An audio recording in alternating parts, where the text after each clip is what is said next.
예수님께서는 십계명 6계명을 사랑으로 재해석하셨습니다. 옛 사람들은 심판의 두려움 때문에 육체적 살인을 하지 말라고 하셨지만 예수님께서는 하나님이 주신 생명이 너무나 소중하고 값진 것이기에 마음으로, 말로, 관계로 살인하지 말라 하셨습니다. 그러므로 사랑해야 할 사람에게 마음으로 분노의 감정, 시기, 질투, 미움, 원망, 불평하지 말아야 합니다. 그리고 사랑해야 할 사람에게 말로서 인격을 무시하는 욕설과 조롱, 비난, 정죄, 비판하지 말아야 합니다.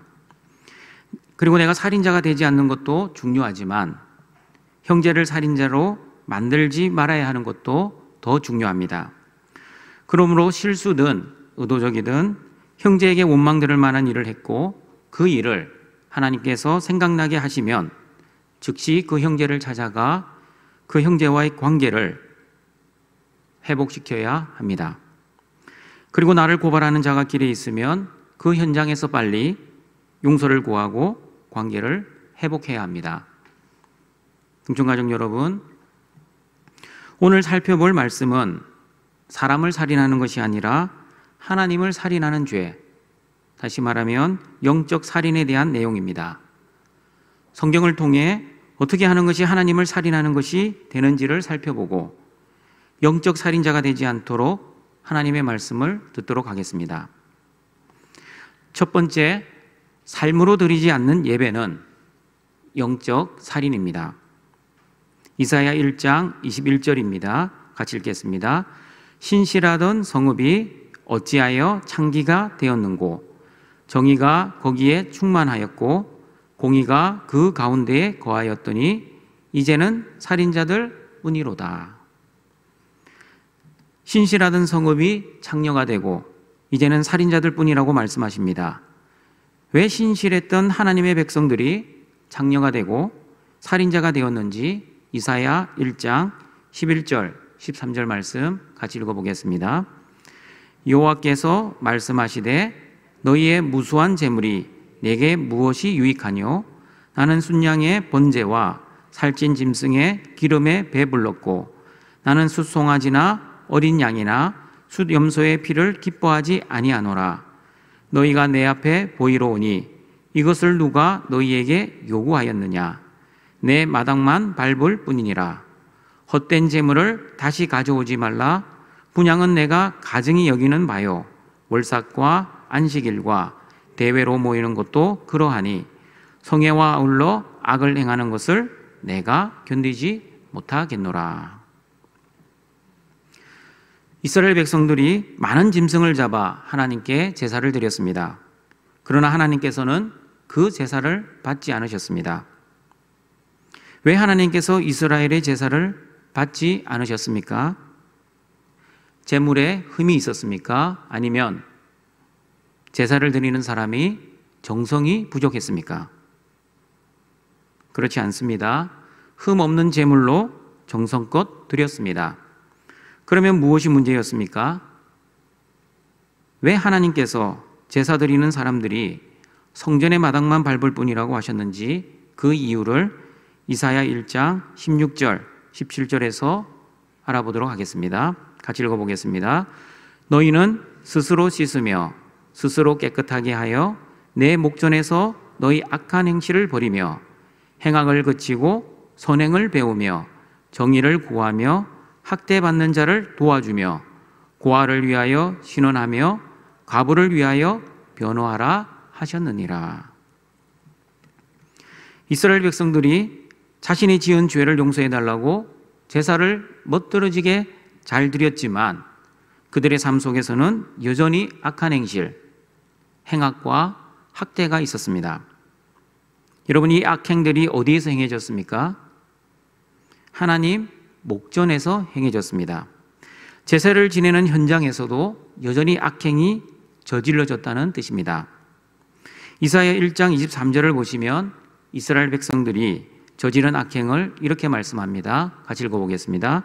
내 고관들은 패역하여 도둑과 짝하며 다 뇌물을 사랑하며 예물을 구하며 고아를 위하여 신원하지 아니하며 가부의 송사를 수리하지 아니하는도다. 고관들은 지도자들을 의미합니다. 그러므로 지도자들이 도둑들과 공모하여 뇌물을 사랑하고 선물 받기를 좋아하고 사회적 약자인 고아와 가부들의 억울함을 들어주지 않았습니다. 이 모든 악행들을 성경에서는 패역이라고 말을 합니다. 여러분, 패역이라는 단어의 뜻은 반역하다라는 뜻입니다. 누구에게 반역입니까? 지도자들이 공정하지 못하고 돈을 좋아하고 사회적 약한 사람들을 돌보지 않는 것은 하나님께 반역하는 것과 같다는 뜻입니다. 그런데 하나님께 패역한 사람들이 자신의 죄를 위해서는 흠없는 짐승을 제물로 바쳐 제사를 잘 지냈던 것입니다. 그 가식적이고 형식적인 제사를 다 알고 계시는 하나님께서는 너희들이 바치는 제물은 헛된 제물이고 분향은 가증한 것이고 하나님을 만나는 제사가 아니라 하나님을 만나지 못하고 성전의 마당만 밟을 뿐이라고 말씀하셨습니다. 동청가족 여러분, 여러분은 어떠하십니까? 코로나 팬데믹 속에서도 예배당에서 또는 집에서 매주 예배를 드립니다. 그러나 이 예배를 통해 하나님을 진정으로 만나고 계십니까? 아니면 형식적으로 또한 습관적인 예배를 드리고 있지는 않습니까?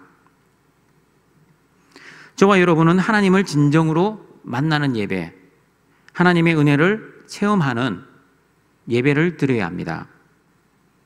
그러면 어떤 예배가 하나님을 만나고 하나님의 은혜를 체험하는 예배가 됩니까? 성령이 주시는 은혜로운 예배를 드린 사람은 여러분, 예배를 드리는 시간에는 잘 모를 수 있습니다. 그러나 예배를 드리고 난 후 예배당을 나가는 순간부터 알 수 있습니다. 진짜 하나님이 주시는 은혜로운 예배를 잘 드린 성도는 교회 주차장에서 싸우지 않습니다. 그리고 교회 식당에서 밥과 반찬으로 인해 성도들의 마음을 힘들게 하지 않습니다. 예배의 은혜를 받은 성도는 비 온다고 남의 우산을 쓰고 집으로 돌아가지 않습니다.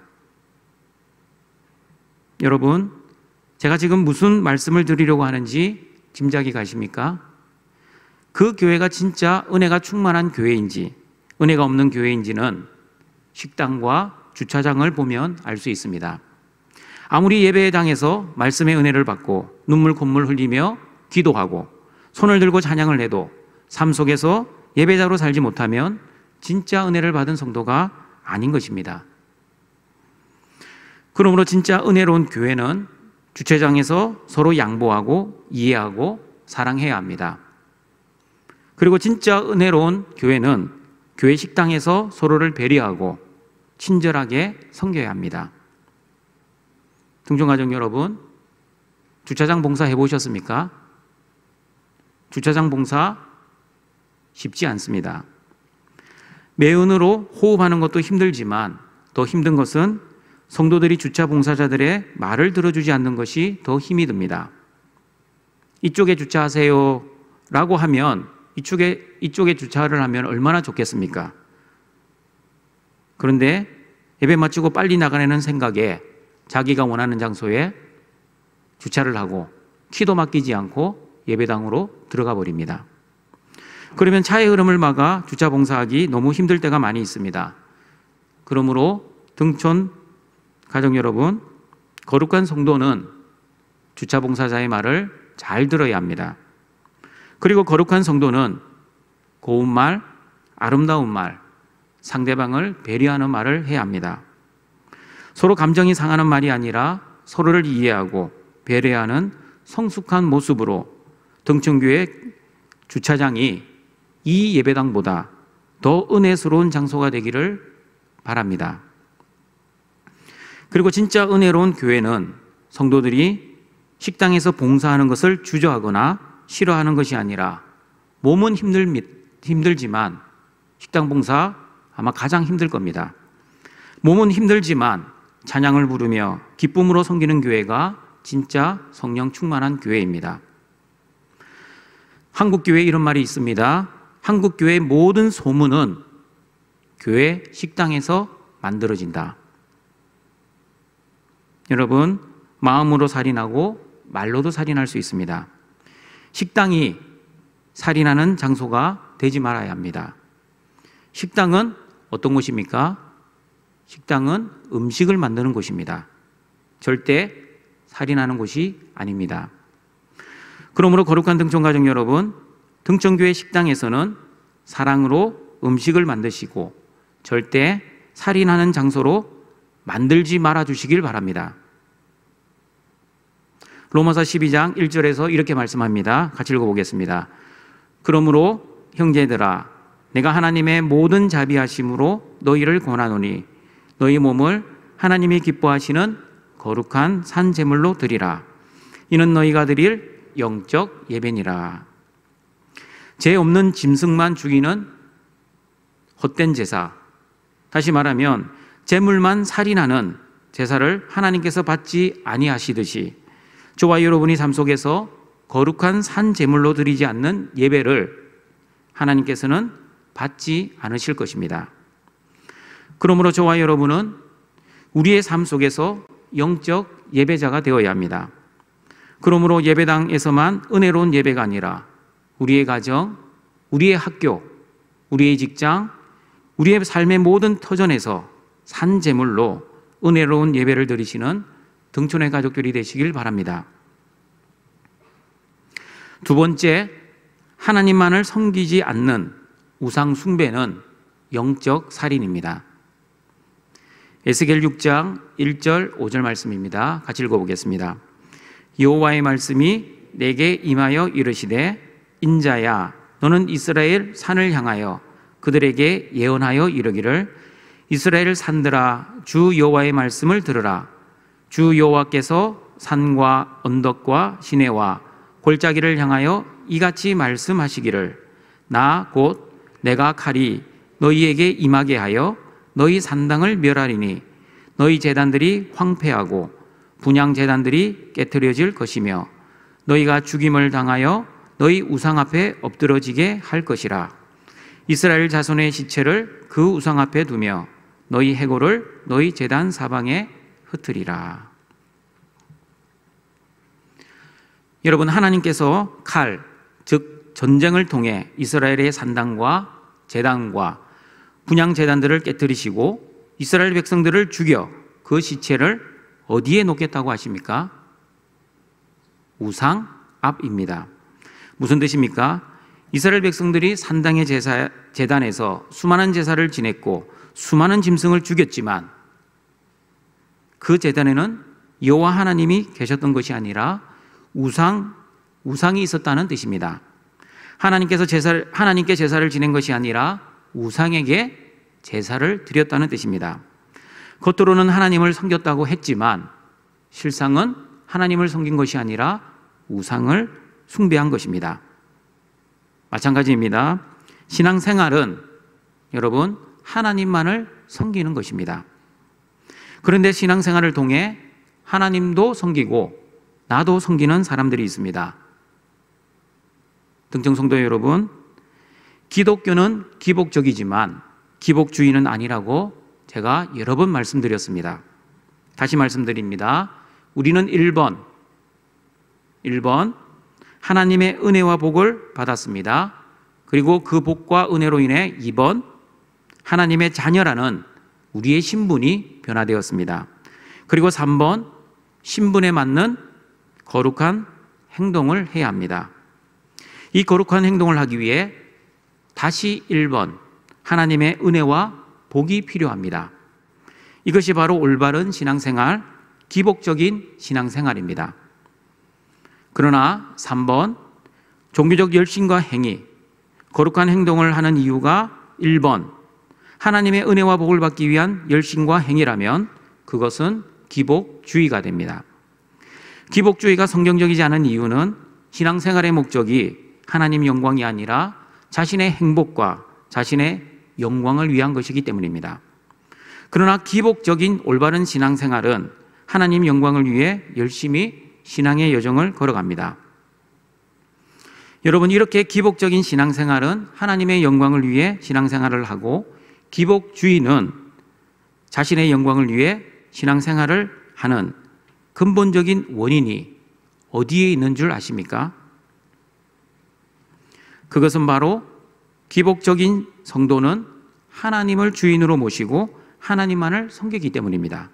그러나 기복주의 성도는 하나님이 아니라 자신의 삶의 주인이 되어 자신의 행복을 위해 살아가기 때문입니다. 여러분, 기복적인 성도도 은혜와 복을 구합니다. 그리고 기복주의도 똑같이 하나님의 은혜와 복을 구합니다. 겉으로는 똑같습니다. 어떻게 구별합니까? 인간은 구별 못합니다. 우리의 마음의 중심을 아시는 하나님만이 그 사람이 기복적인 올바른 신앙생활을 하고 있는지, 아니면 기복주의로 신앙생활을 하고 있는지는 목사인 저도 모르고 여러분도 모를 겁니다. 사람은 모릅니다. 오직 하나님만 아실 겁니다.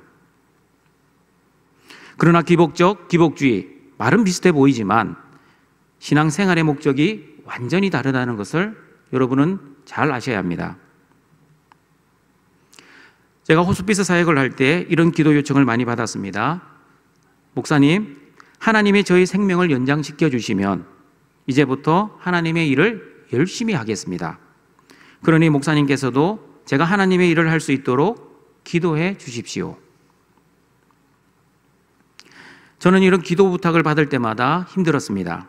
왜냐하면 생명의 주인 되신 하나님께서 이 땅에서 못 고치는 암이라는 질병을 하나님 나라 천국병원에서 입원시키셔서 고쳐주시고자 불러주시려고 하는데, 본인은 자꾸 하나님 나라 가는 것은 싫고 이 땅에서 하나님 나라를 위해 열심히 살고자 하는 자신의 뜻을 위해 기도하기 때문입니다. 여러분, 진정한 믿음이란 내 뜻이 아니라 하나님의 뜻에 순종하는 것입니다. 하나님의 뜻은 천국에 불러주시는 것인데, 환자는 하나님의 뜻이 아니라 자신이 원하는 대로 하고 싶은 마음이 간절하는 것을 보게 됩니다. 이런 모습은 여러분, 진정한 믿음의 모습이 아닙니다. 그러면 여러분, 하나님의 뜻이 어디에 있는지 어떻게 알 수 있습니까? 제가 말기 암 환자들에게 이렇게 하나님의 뜻을 알려드립니다. 집사님, 만약 하나님께서 집사님이 이 땅에서 아직 할 일이 남아 있다고 판단하신다면 집사님은 시간이 지나면서 몸 상태가 좋아지실 겁니다. 음식을 못 먹던 사람이 음식을 먹게 되고, 걷지 못하던 사람이 걷게 되고, 통증도 점점점 좋아질 것입니다. 그러나 하나님의 뜻이 집사님이 천국에 가는 것이면 시간이 지나면서 집사님의 몸 상태는 점점점 안 좋아질 것입니다. 음식을 먹던 사람이 못 먹게 되고, 걷던 사람이 휠체어 타고, 통증도 점점점 심해질 것입니다. 이런 증상이 나타나면 이제 하나님이 나를 천국에 부르시나 보다 라고 생각하시고, 하나님 나라 이사갈 준비 잘 하시길 바랍니다.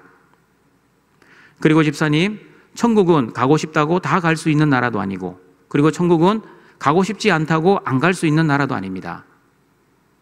생명의 주인 되신 하나님께서 부르시면 저도 오늘이라도 가야 합니다. 그러니 너무 죽음을 두려워하지 마시고 하나님의 부르심을 기대하며 잘 준비합시다. 죽어봤자 천국 아닙니까?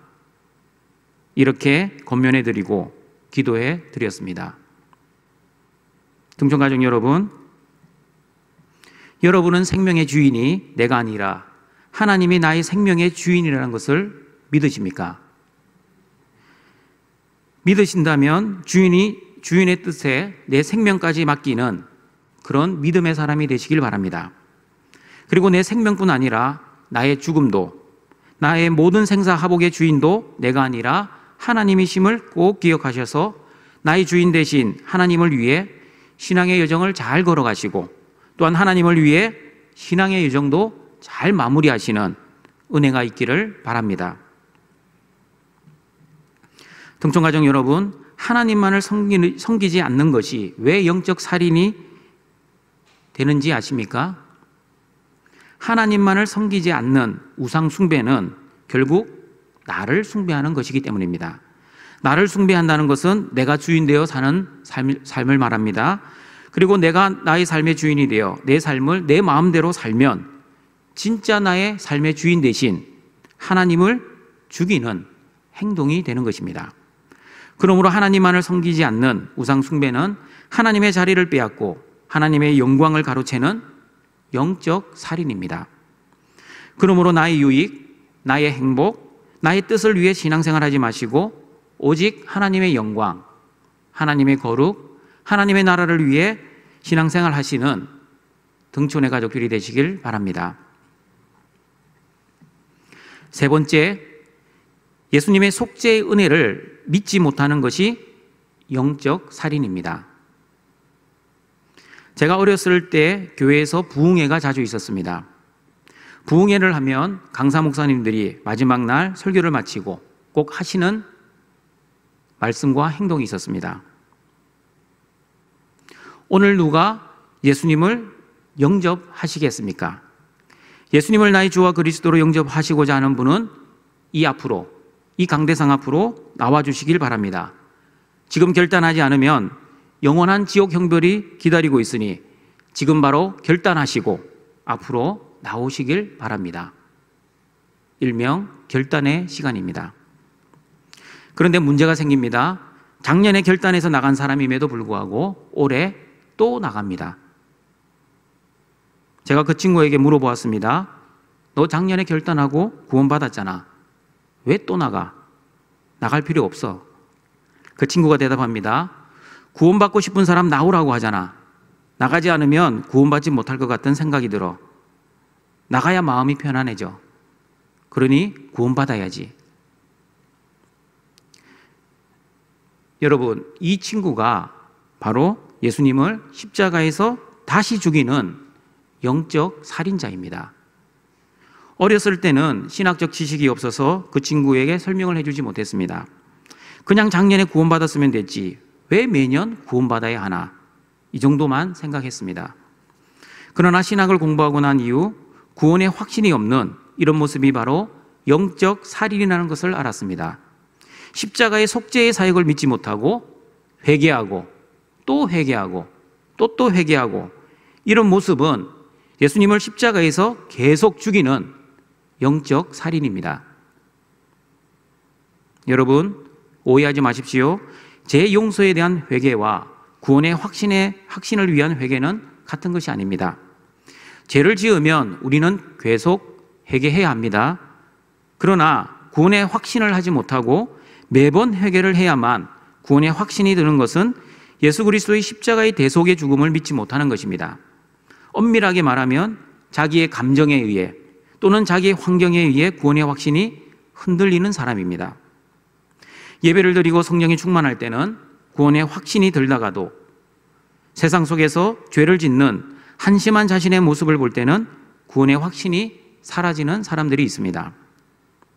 그리고 외부적인 환경이 좋을 때는, 즉 건강하고 돈도 잘 벌고 아무런 근심과 걱정, 염려가 없을 때는 구원의 확신이 들었는데 갑자기 환경이 안 좋아지면, 다시 말하면 병이 들고 사업이 망하고 직장을 잃어 경제적인 궁핍한 생활이 오고 자녀들도 잘 되지 않으면 구원의 확신이 흔들리는 사람이 있습니다. 등촌가족 여러분, 여러분은 어떠하십니까? 여러분의 감정이나 환경에 상관없이 예수님이 나의 주와 그리스도 되심을 믿으십니까? 그런 믿음이 있으시다면 여러분은 구원의 확신이 흔들리지 않으실 것입니다. 그러나 여러분의 감정과 환경에 의해 믿음이 흔들린다면 여러분의 구원의 확신도 언젠가는 반드시 흔들릴 것입니다. 그러나 성경은 우리에게 분명히 말씀합니다. 예수님 안에 있으면 절대 믿음이 흔들리지 않고 구원의 확신이 흔들리지 않는다고 말씀합니다. 그러나 여러분, 우리가 예수님 밖에 있으면, 아니라 바뀝니다. 밖에 있으면 환경에 의해, 감정에 의해 믿음이 흔들리고 구원의 확신이 흔들릴 것입니다. 이렇게 우리의 믿음이 흔들리는 이유는 우리를 참소하는 마귀가 존재하기 때문입니다. 우리가 감정에 의해, 환경에 의해 믿음이 흔들리고 구원의 확신이 흔들리는 이유는 사탄이 우는 사자와 같이 우리를 노리고 있기 때문입니다. 그래서 마귀는 우리가 죄를 언제 짓나 지켜보고 있다가 죄를 지으면 반드시 찾아와 우리를 참소하기 시작합니다. 네가 하나님의 자녀인데 왜 사는 꼴이 이 모양 이 꼴이야? 왜 똑같은 죄를 어제도 짓고 오늘도 지어? 어떻게 하나님의 자녀가 죄를 지을 수 있어? 지난번에 목사님이 설교하셨잖아. 하나님의 자녀들은 99.999%가 아니라 100% 모든 말씀을 순종할 수 있다고 하셨는데 너는 왜 100% 하나님 말씀 순종하지 못해? 모든 말씀을 순종하지 못하는 걸 보니 너는 하나님의 자녀가 아닌 게 틀림없어. 등촌가족 여러분, 여러분이 죄를 지어 이런 마귀의 참소를 받게 된다면 어떻게 대처하셨습니까? 우리는 이런 참소를 받을 때마다 이겨낼 무기가 있습니다. 어떤 무기입니까? 로마서 8장 1절, 2절 말씀의 무기입니다. 같이 읽어보겠습니다. 그러므로 이제 그리스도 예수 안에 있는 자에게는 결코 정죄함이 없나니 이는 그리스도 예수 안에 있는 생명의 성령의 법이 죄와 사망의 법에서 너를 해방하였음이라. 저와 여러분이 예수님 안에 있으면 결코 정죄함이 없습니다. 믿으십니까? 이 믿음을 바울은 로마서 5장에서 이렇게 설명하고 있습니다. 세상에는 두 종류의 사람이 있습니다. 첫 번째 사람은 아담 안에 있는 사람입니다. 그리고 두 번째 사람은 그리스도 예수 안에 있는 사람입니다. 아담 안에 있는 사람은 죄와 사망의 법이 지배하는 사람들입니다. 그러나 그리스도 안에 있는 사람들은 생명의 성령의 법이 지배하는 사람입니다. 그런데 여러분, 아담 안에 있는 사람은 죄를 지을까요? 아니면 죄를 짓지 않을까요? 죄와 사망의 법 아래에 있기 때문에 당연히 죄를 짓습니다. 그러면 여러분, 그리스도 예수님 안에 있는 사람, 생명의 성령의 법이 지배하는 저와 여러분은 죄를 짓습니까? 아니면 죄를 안 짓고 살아갈 수 있습니까? 그리스도 안에 있는 저와 여러분도 아담 안에 있는 사람들처럼 죄성이 아직 남아있기 때문에 죄를 짓습니다. 그러면 여러분, 아담 안에 있는 사람과 예수님 안에 있는 사람이 무엇이 다릅니까? 아담 안에 있는 사람도 죄 짓고 그리스도 예수 안에 있는 사람도 죄 짓고, 그러면 이 두 사람이 무슨 차이가 있습니까?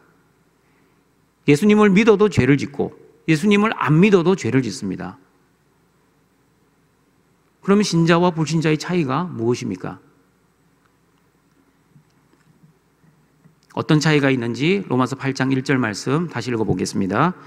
그러므로 이제 그리스도 예수 안에 있는 자에게는 결코 정죄함이 없나니. 예수님 안에 있는 사람들은 죄를 지어도 정죄함이 없습니다. 무슨 뜻입니까? 아담 안에 있는 사람은 죄를 지으면 마귀로부터 정죄를 당해 죄책감을 가지고 살아갑니다. 그러나 그리스도 안에 있는 사람들은 죄를 지어도, 똑같이 죄를 지어도 정죄를 당하지 않습니다. 왜 정죄를 당하지 않습니까?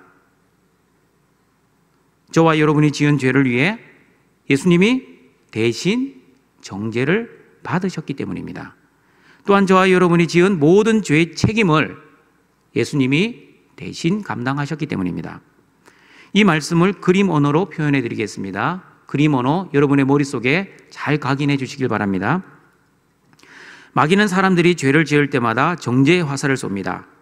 그러므로 아담 안에 있는 사람은 죄를 지을 때마다 마귀가 쏘는 정죄의 화살을 다 맞아 온몸이 죄책감으로 피투성이가 됩니다.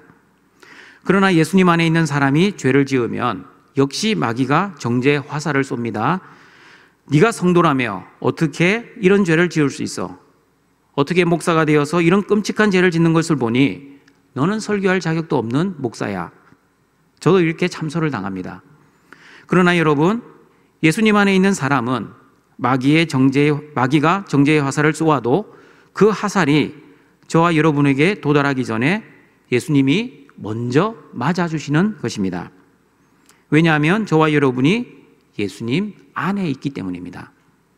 화살이 저와 여러분에게 도달하기 이전에 우리의 밖에 계시는 예수님이 마귀의 모든 정죄의 화살을 맞아주셨기 때문에 마귀는 더 이상 저와 여러분을 정죄할 수 없는 것입니다. 그러므로 우리는 모든 죄의 책임에서 자유하게 된 것입니다. 이것이 바로 로마서 8장 1절이 말씀하는 의미입니다. 다시 정리하겠습니다. 성도는 그리스도 안에 있는 사람이지만 죽을 때까지 죄성이 남아있기 때문에 죽을 때까지 죄를 지을 수 있습니다. 그럼에도 불구하고 그리스도 예수 안에 있는 성도는 결코 정죄함이 없습니다. 그러므로 과거의 죄, 현재의 죄, 미래의 모든 죄에 대한 책임이 없는 것입니다. 이것이 바로 기쁜 소식, 복음입니다.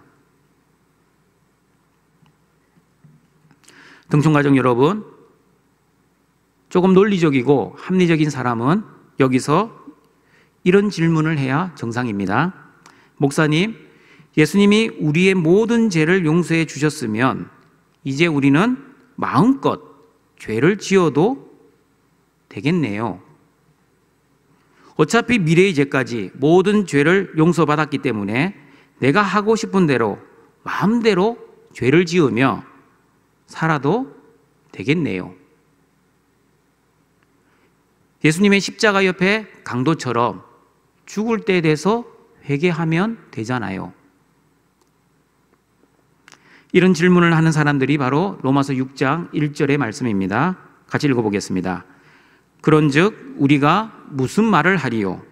은혜를 더하게 하려고 죄에 거하겠느냐? 죄를 많이 지으면 지을수록 하나님의 모든 죄를 용서해 주셨기 때문에 하나님의 은혜도 더욱 크다는 논리입니다. 여러분은 어떻게 생각하십니까? 은혜를 받기 위해 죄를 많이 지어야 합니까? 성경의 답은 로마서 6장 2절 4절에 나와 있습니다. 그 답을 같이 읽어보겠습니다. 그럴 수 없느니라. 죄에 대하여 죽은 우리가 어찌 그 가운데에 더 살리요? 무릇 그리스도 예수와 합하여 세례를 받은 우리는 그의 죽으심과 합하여 세례를 받은 줄을 알지 못하느냐? 그러므로 우리가 그의 죽으심과 합하여 세례를 받음으로 그와 함께 장사되었나니 이는 아버지의 영광으로 말미암아 그리스도를 죽은 자 가운데서 살리심과 같이 우리로 또한 새 생명 가운데서 행하게 하려 함이라.